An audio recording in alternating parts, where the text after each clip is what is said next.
Hey everybody, so this section is about inverse trigonometric functions. If you haven't watched the section about inverse functions, which is P.10, you need to do that first, okay? Because this obviously will reference that a lot, okay? So the first thing I want to do is ask you to remember something from that section, okay?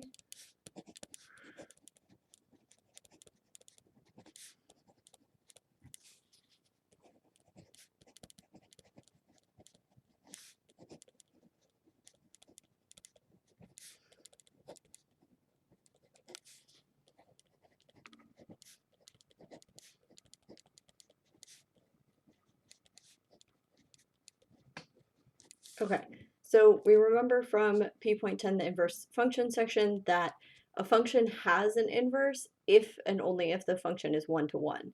Okay, so that means if the function is one-to-one, it has an inverse, and if the function has an inverse, then the function's one-to-one. Okay, so the issue with this is if you're thinking about the trig functions, none of the trig functions are one-to-one. Okay, because those functions are all periodic, right? If you think about the angle going around, right? Once you get to 2 pi, all of the values repeat, okay? So that makes none of the trig functions one-to-one, okay? So this is kind of our problem.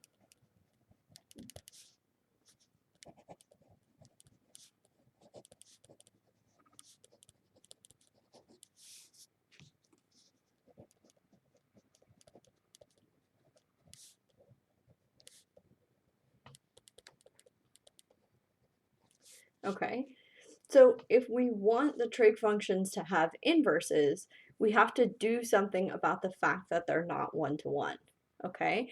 And this is what people traditionally do.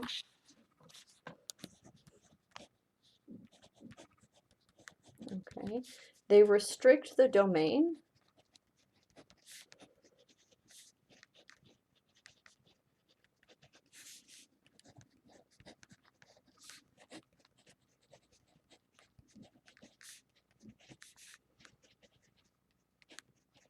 Okay, and you restrict it so that you're only looking at a piece of the function that is one-to-one. Okay, so we're going to talk about how we would restrict each one of those functions, okay, but the point of that restriction is so that we're looking at a piece of the function that really is one-to-one, so that the function can actually have an inverse. Okay, so we're going to look at sine first.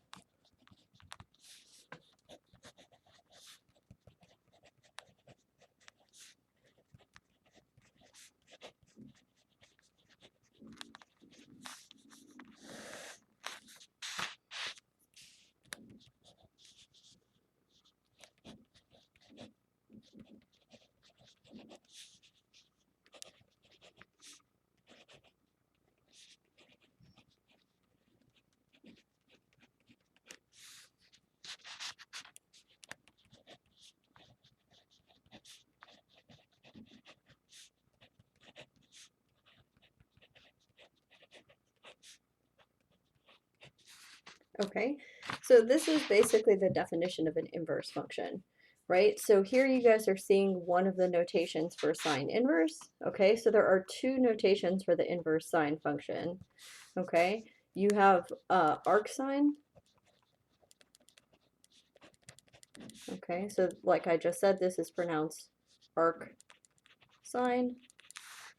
Okay, and then you also have the more traditional inverse notation like this, okay, which people would normally say as sine inverse.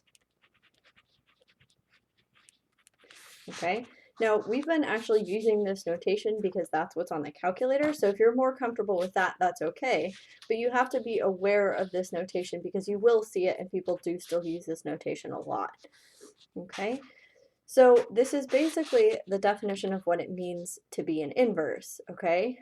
You're going to put in something, right, that's a y value, and it's going to spit out the corresponding x value, right? That's what this is saying. You're putting into the inverse a y value, and it's giving you the corresponding x value, okay? So this definition actually has another part.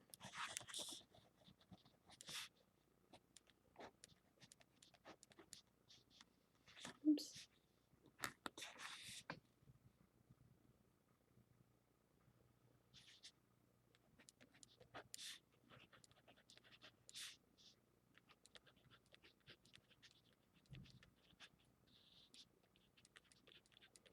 Okay, so this is when we talked about the restriction of the domain, that's here. Okay, so if you look at the whole sine function, it's not 1-to-1, but if you only look at the part between negative pi over 2 and positive pi over 2, it is 1-to-1, and so that's why you have this restriction here. Okay, so let's look at an example.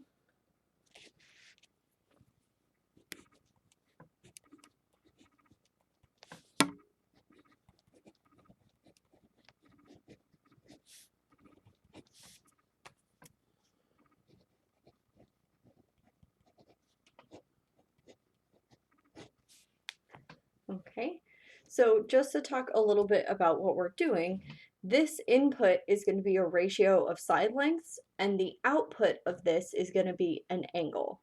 Okay, so what we're looking for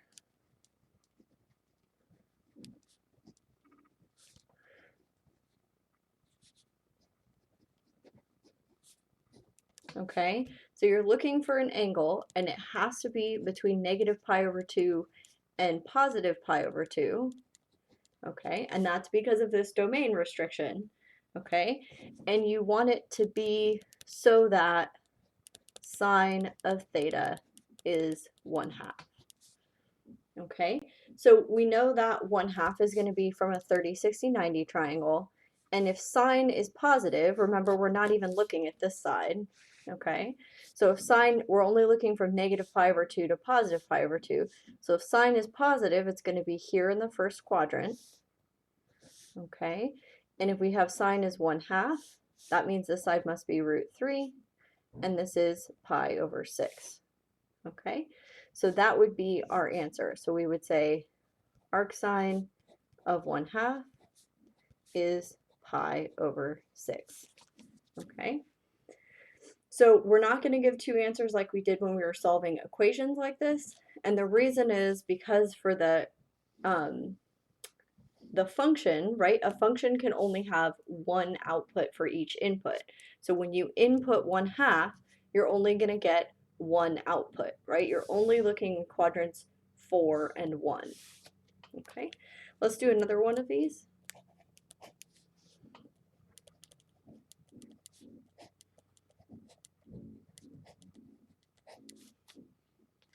Okay, so sine inverse of negative √3 over 2.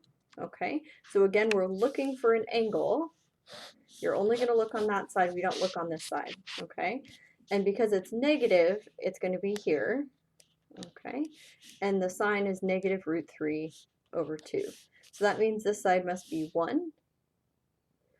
Okay, and this angle must be pi over 3. Okay, now remember the angle that you're giving is between negative pi over 2 and positive pi over 2.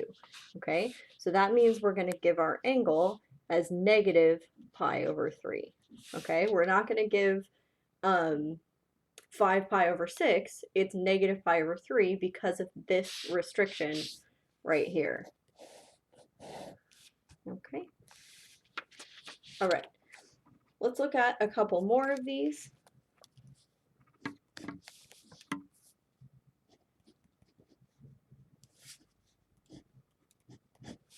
Okay, so we're going to look at where sine is -1. Okay, so remember when you have a number like this that isn't one of the special triangles, right? So this isn't part of 30, 60, 90 or a 45, 45, 90. Okay, that means that we're looking at what are the quadrantal angles. So we're either looking here, here, or here. Okay, so where is sine equal to -1? That's going to be down here. Okay, and remember, we're going to give that angle as negative pi over 2. Okay, you're not going to give it as 3 pi over 2 because you have to give something between negative pi over 2 and positive pi over 2. Okay, all right, last one of these.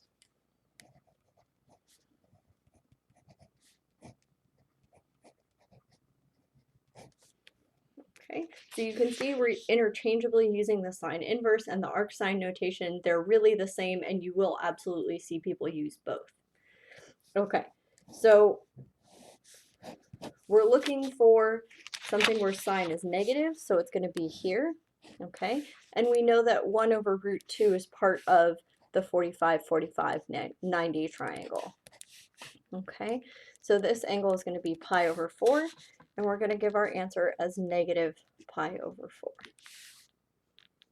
okay? All right. So let's talk about inverse cosine.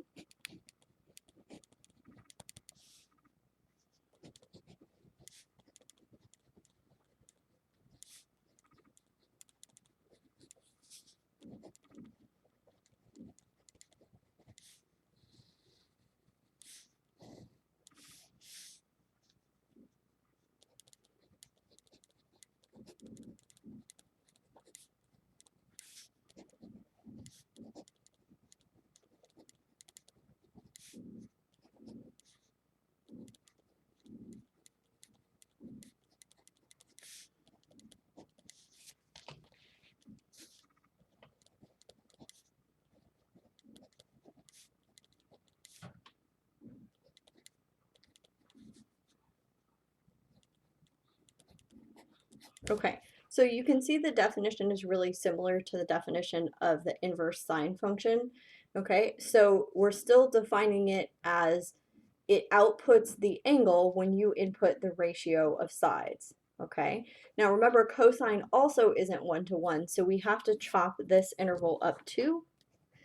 Okay, so let's talk about how we do that.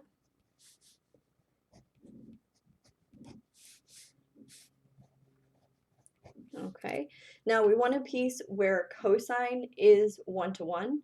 Okay, so we're not going to look at the same interval, negative pi over 2 to positive pi over 2, because cosine isn't 1 to 1 there. Okay, you can see that from the graph using the horizontal line test, right? Or you could think about how you're getting repeated values in the fourth and first quadrant because the x values are positive in both of those quadrants.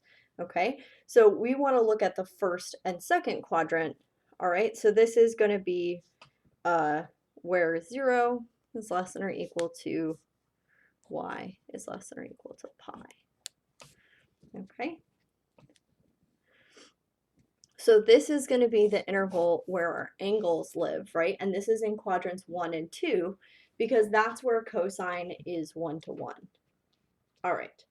So let's look at an example.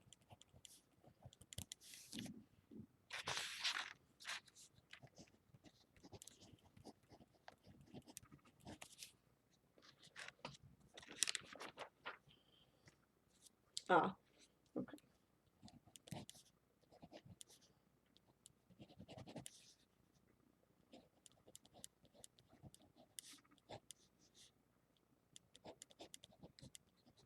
Okay, so again, there are two notations. There's the arc cosine notation and there's the cosine inverse notation.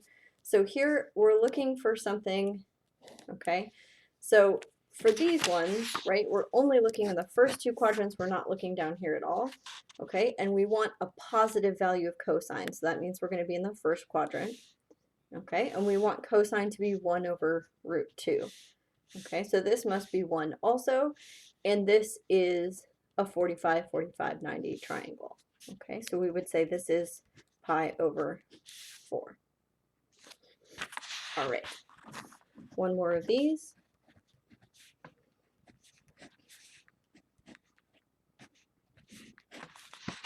Okay, so this is the other notation, the cosine inverse notation. Okay, so we're going to be looking for an angle. Remember, these inverse functions are all going to output an angle. Okay, so because cosine is negative, we're going to be in the second quadrant, and we would want this to be negative 1 over 2. That means this must be root 3, and our reference angle is pi over 3. Okay, so our answer is going to be 2 pi over 3. Okay, all right. So let's define the last inverse trig function that we're going to talk about.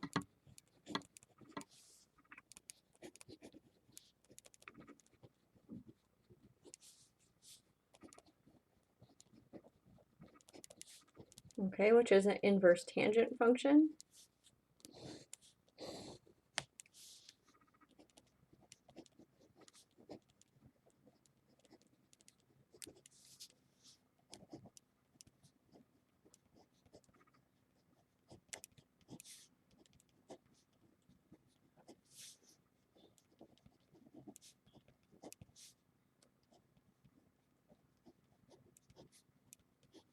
Okay, so the definition is pretty much the same. You're going to input a ratio of side lengths, and this is going to output an angle. Okay, so let's see the restrictions. Okay, so for this one, again, you want to look for somewhere that tangent is 1 to 1. And if you imagine the graph of tangent, we can look at that one period that's between negative pi over 2 and positive pi over 2. Okay, so this is our restriction on the angles for tangent. Okay, you can see the difference between this one and sine is the sine included negative pi over 2 and positive pi over 2, and tangent doesn't, because tangent is undefined at those two places, right? They have the vertical asymptotes there on the graph. Okay, so we'll just do one example of evaluating.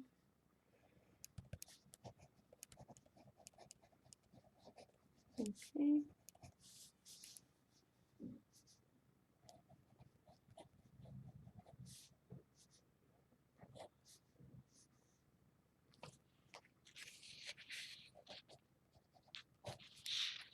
Okay, so we're going to evaluate arctangent of 3. Okay, so again, for this one, we're only looking at the first and fourth quadrant. Okay, so we want it to be positive, so tangent is positive in the first quadrant. Okay, and we want the tangent, which is opposite over adjacent, to be √3 over 1. Okay, that makes this 2, and our reference angle here is pi over 3. Okay, so our answer is going to be pi over 3. All right, let's evaluate one more of these.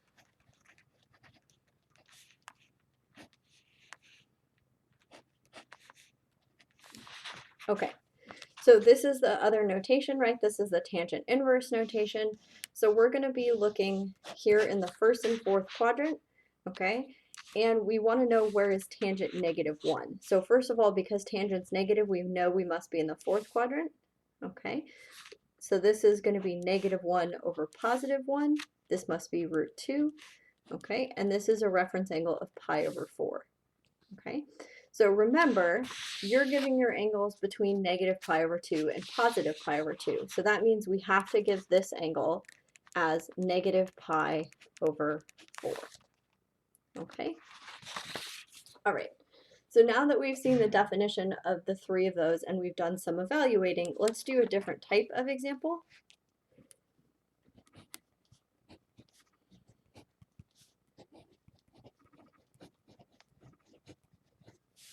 Okay.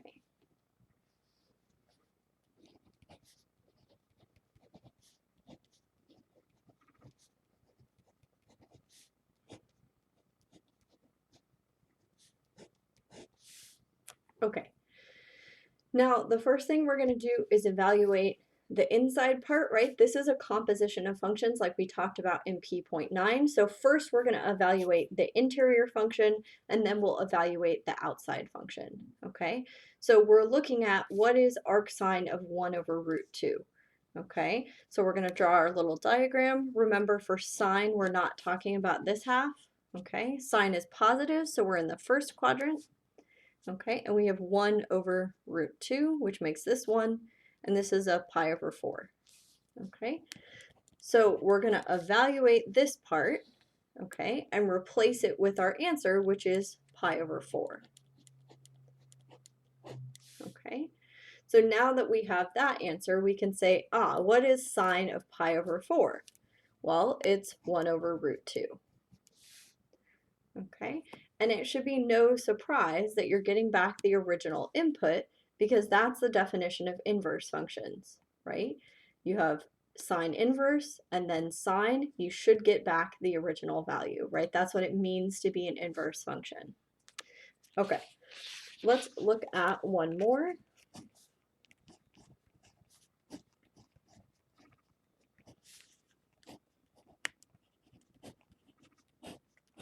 Okay, so we're going to evaluate root 3 over 2. Okay, so cosine inverse of root 3 over 2. Okay, so remember, we're talking about quadrants 1 and 2 for inverse cosine, but it's positive, so we're in the first quadrant. Okay, and then we have that this is root 3 over 2. Okay, that means this must be 1, and our reference angle is pi over 6. Okay, so I'm going to evaluate this part and get pi over 6. Okay, and then cosine of pi over 6 is root 3 over 2. Okay, and again, we shouldn't be surprised that we're getting back the original input because they're inverse functions, right? Cosine inverse gives you the angle, and then cosine gives you the ratio of side lengths back. Okay, all right. Now let's see what can happen with that.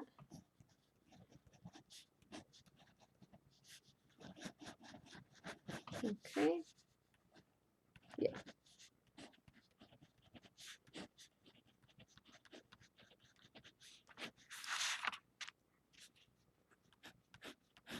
Okay, so the first thing we're going to do is evaluate arctangent at -1.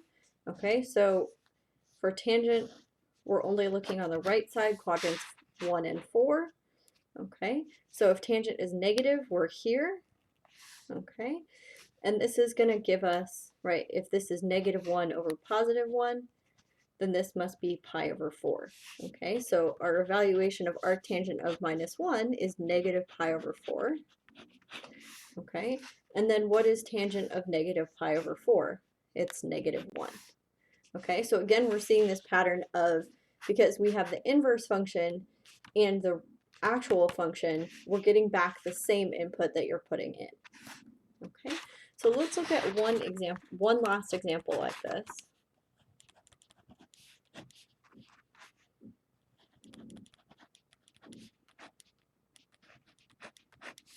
Okay, now we can't evaluate sine inverse of 0.2 by hand because we don't really know what it is, right? This isn't a ratio of side lengths that we recognize.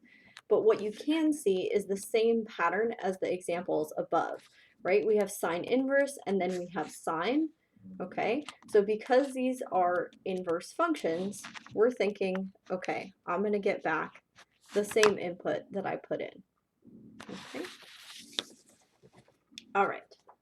Now, let's see when that maybe isn't the case.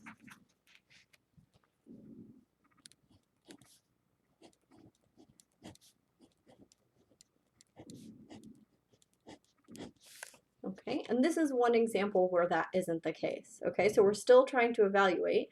Now you might be saying like, okay, well this is the same setup. You have cosine, inverse, and cosine, so my answer is going to be 2. Now the question is, what about that 2 makes this different than the other problems? Well, cosine inverse takes in a ratio of side lengths and gives you an angle. Is there any angle whose cosine is 2? No. And the reason is the cosine function is between -1 and +1. So you can't input 2 into cosine inverse. It's not part of the domain. Okay, so this is undefined. Okay, you can't evaluate that. Cosine inverse isn't defined at 2 because there's no angle that gives 2 as its cosine. Okay, all right, let's see another example that's slightly different than this just inverse setup. Okay, and that's if you have the functions in the opposite order.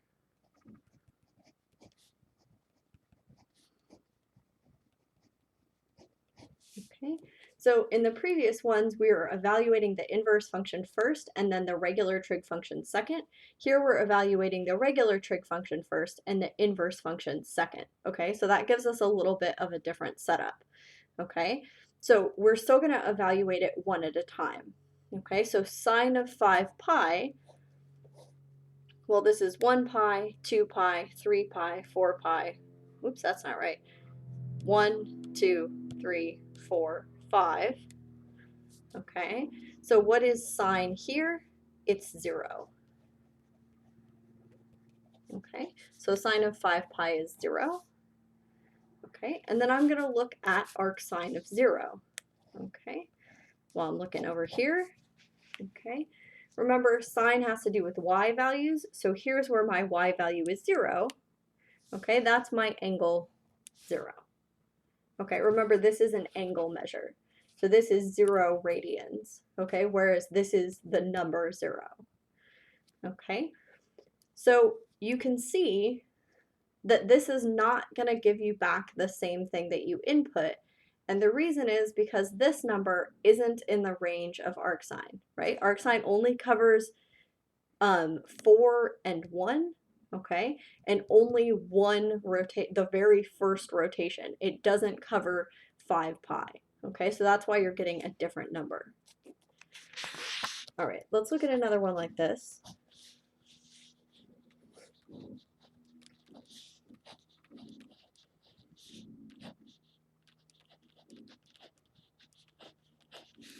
Okay, so again, we're going to evaluate the inside first, and then we'll do the outside. Okay, so we're going to look at negative pi over 2, which is right here. Okay, and what's the cosine of that function? Well, it's 0. Right, because cosine is the x value. So the x value of this point is 0. Okay, and then we're going to look at cosine inverse of 0. Okay, so remember for cosine inverse, we're only looking at quadrants 1 and 2. And where is the x value 0? It's here. Okay, so this is going to give us the angle pi over 2. Okay, so you can see here that you're also going to get a different value. Okay, and again, it's because negative pi over 2 is not part of the output of cosine inverse. Cosine inverse only outputs things between 0 and positive pi. All right, let's do a couple more of these.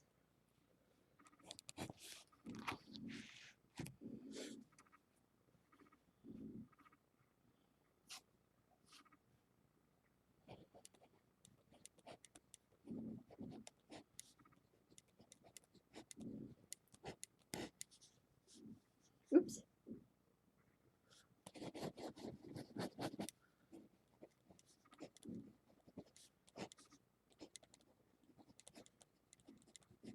That makes more sense. Okay, so the first thing we're going to do is evaluate the interior function, right? So we're going to evaluate tangent at 2 pi over 3. Okay, so here's 2 pi over 3 with our reference angle of pi over 3. Okay, so this is going to be root 3, this is going to be negative 1, and this is going to be 2. Okay, so our tangent is going to be root 3 over negative 1.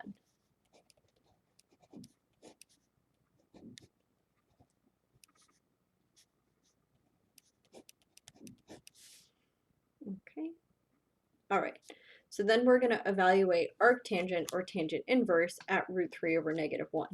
Okay, so remember for arctangent, we're only looking at quadrants 4 and 1. Okay, so if tangent is negative, we must be here. Okay, and we want negative root 3 and positive 1, and this is going to be 2. Okay, so this must be the reference angle negative, well, the reference angle is pi over 3, and our overall answer is negative pi over 3. Okay, again, you can see that you are going to get a different value. Okay, and again, it's because of that restricted domain issue. All right, last one of these.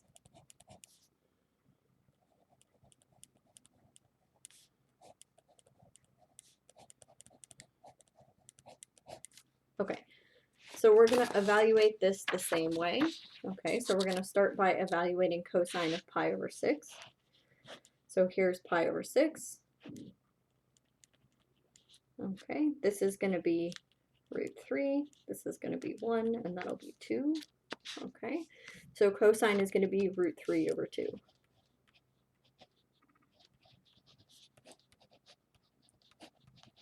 Okay, then for arc cosine of root 3 over 2, we're only going to look at quadrants 1 and 2. Okay, if cosine is positive, that means we're in quadrant 1. Okay, and we're going to have root 3, 2, 1. Okay, and this is pi over 6. So this is going to give me pi over 6. Okay, now you are actually going to get the same value here, and the reason for that is because pi over 6 is in the first quadrant, which is part of the output of arc cosine. Okay, so that's why you're going to get the same solution as the input, where in these examples we didn't get that. Okay, let's do one more example. I think this is example 6.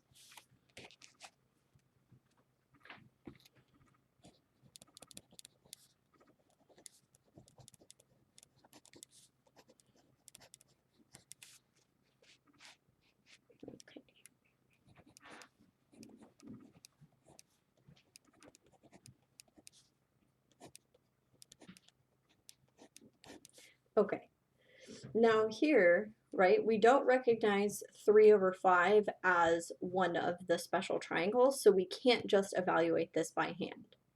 Okay, so what we can do is say, okay, we're looking at sine inverse of 3 over 5. Okay, so we're only looking in these quadrants, and because sine is positive, that means we're looking in the first quadrant. Okay, and our sine is 3 over 5. Okay, so what we're going to do, this is our angle. Okay, so sine inverse, okay, would give us this angle theta. Now we don't know what it is, okay, but we do know we're talking about this angle. Now I want to evaluate cosine of that angle, so I would give adjacent over hypotenuse. That means I need to know what this side is. Okay, it's 4, so cosine of this angle is going to be 4 over 5. So without ever knowing what this angle is, we can still evaluate the cosine of that angle. Okay, and we don't even really need this step, right? We really just need this picture. All right, let's look at another example like that.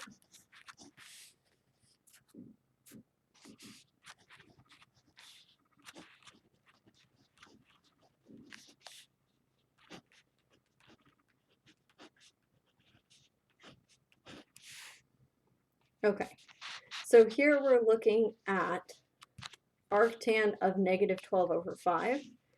Okay, so remember for arctan we're only looking at quadrants 4 and 1, and if tangent is negative, it's going to be in the fourth quadrant. Okay, so we're going to have opposite over adjacent here. Okay, and we would use the Pythagorean theorem to find the other side.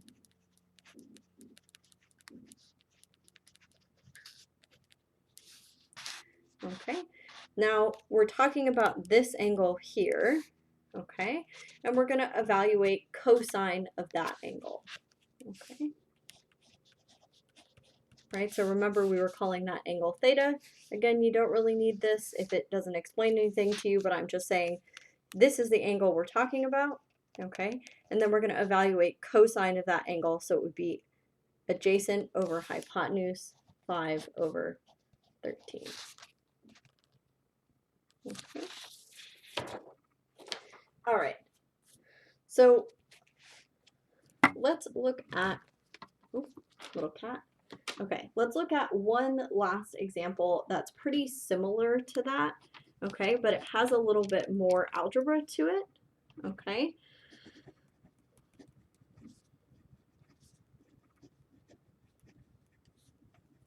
You guys are getting a little cat cam here. Come here, bud. Okay. Can you go down? Thanks, bud. Okay.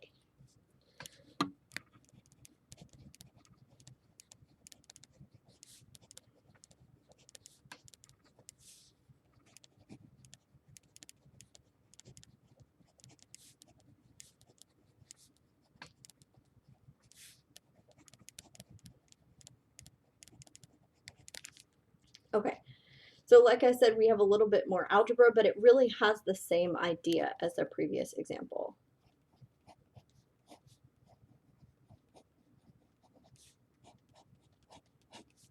Okay, So the first thing we're going to do is draw a picture of an angle whose arctangent is x, okay? So remember, for arctangent, we're only looking in these two quadrants, okay? And we don't really know which quadrant we're in, okay? So let's look at the first quadrant and then we'll see if anything different would have happened with the other quadrant, okay? So our tangent is going to be opposite over adjacent, and we want it to be x over 1, okay? So we're going to use the Pythagorean theorem to find the hypotenuse. Okay.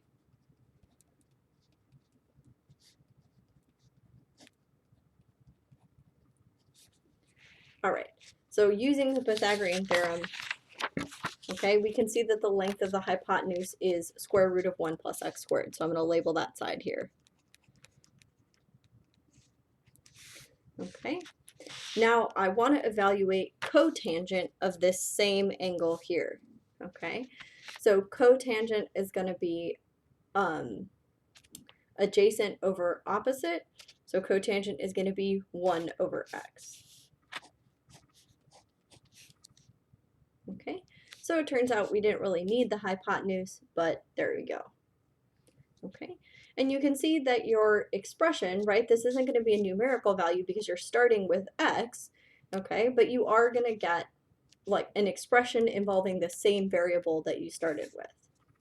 Okay, and that's what it means by an algebraic expression. Okay, let's look at another one like that.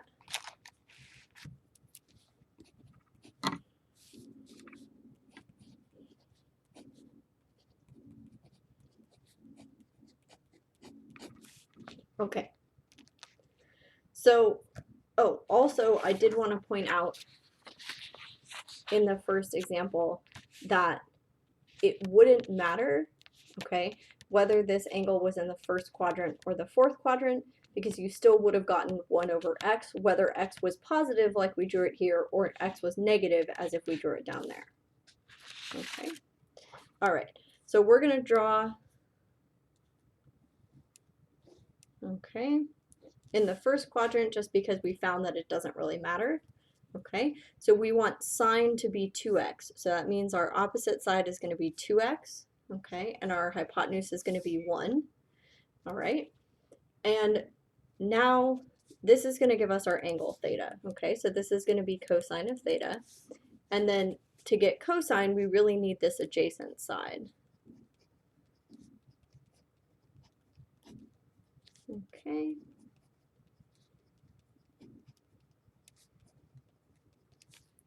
So we're using the Pythagorean theorem again to find this side.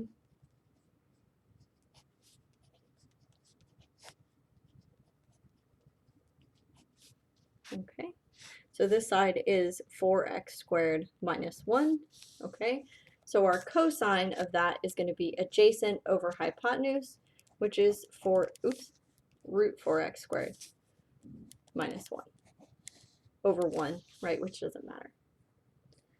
Okay, so it takes a while to get used to these kinds of problems, but I encourage you, for all these ones that are composition of function, just start by doing the inside and then do the outside second, okay? I hope you guys practice this, and I'll see you guys soon.